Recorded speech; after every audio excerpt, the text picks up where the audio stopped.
ये पूरी पदयात्रा में लग रहा था, संकट बहुत बड़ा है, पर हिंदुओं ने अपनी ताकत दिखाई।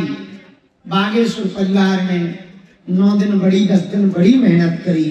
सभी मंडल पहुंचे, सुंदरकांड मंडल, बागेश्वर धाम मंडल, संत पहुंचे, साधु पहुंचे, जननेता पहुंचे, बागेश्वर धाम के पागल पहुंचे और सबने दिन ना रात एक करके हिंदू एकता के मैसेज को पूरे वर्ल्ड में पहुंचाया।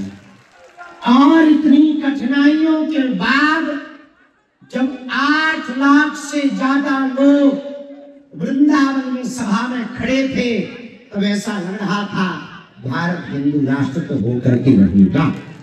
और भैया बालाजी की कृपा से हिंदू एक होने लगा। ये प्रसन्नता, इस पदयात्रा से क्या लाभ हुआ क्या नहीं हमें ये नहीं पता। 3 लाभ हुए। हिंदू एकता की ताकत दिखी, सामाजिक समरसता के भोज हुए, बैंड बाजा बजाने वालों के साथ हमने और संतों ने भोजन पाया।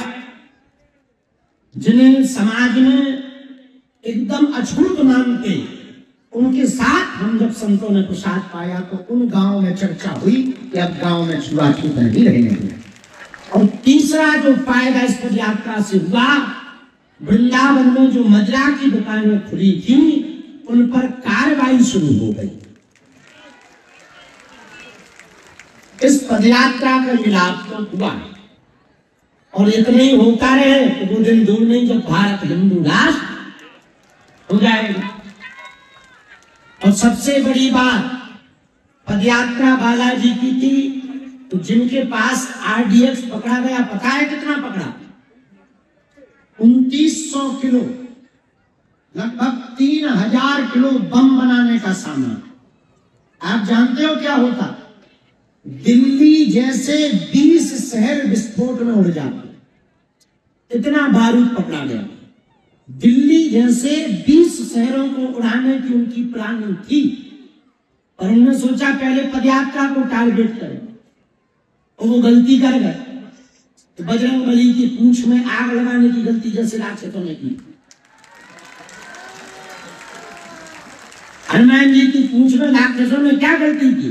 एक ही गलती की, आग लगाने की कोशिश की। परिणाम क्या हुआ? पूंछ तो जली नहीं पर लंका जल गई। वही हुआ उनके साथ कि वो पदयात्रा में हिंदुओं को हमें जलाने के लिए बम फेंकने वाले थे, फटनी के बड़े खुद ही उड़ गए।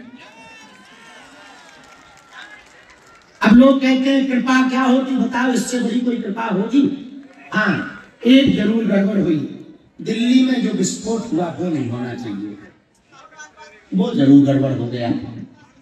पर जो पकड़ा गया RDX, वो तो कई शहरों को बचा लिया भारत के।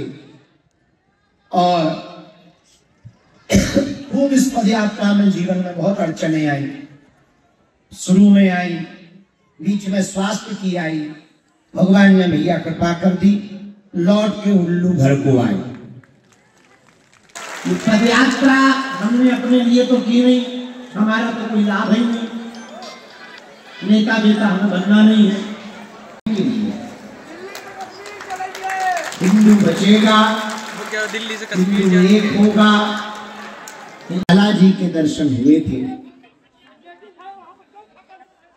बाहर रहे, पदयात्रा में रहे। बालाजी की पदयात्रा, बालाजी की कृपा से बालाजी ने बढ़िया करवा दी।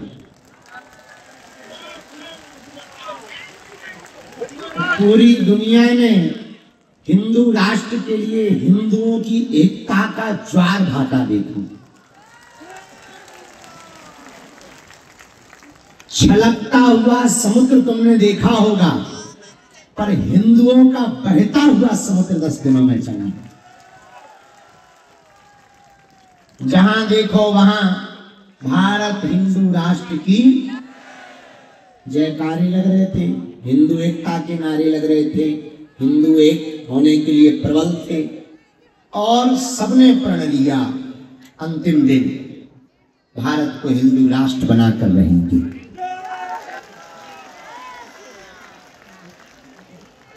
आप लोगों को लग रहा होगा पदयात्रा हमने की।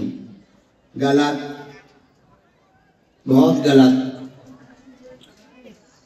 जैसे कठपुतली नाचती है तो वो नाचती हुई तो दिखती है, पर नचाता कोई और है। उसके तार किसी की उंगलियों में बंधे रहते। जैसे महाभारत के युद्ध में अर्जुन तीर बाण चलाते दिखाई पड़ रहे, पर चला श्री कृष्ण भगवान रहे थे। उसी प्रकार पूरी पदयात्रा में आप लोगों को लग रहा था उसी प्रकार पूरी पदयात्रा में आपको दिखाई हम पड़ रहे थे। और सच ये है, समस्त पदयात्रियों के रूप में चल बालाजी रहे थे, करवा बालाजी रहे थे, कर बालाजी रहे थे, दिखाई हम सब पड़ रहे थे। बंद होगा, तुम्हारे बच्चे दूसरे मजहब में नहीं जाएंगे। भारत हिंदू राष्ट्र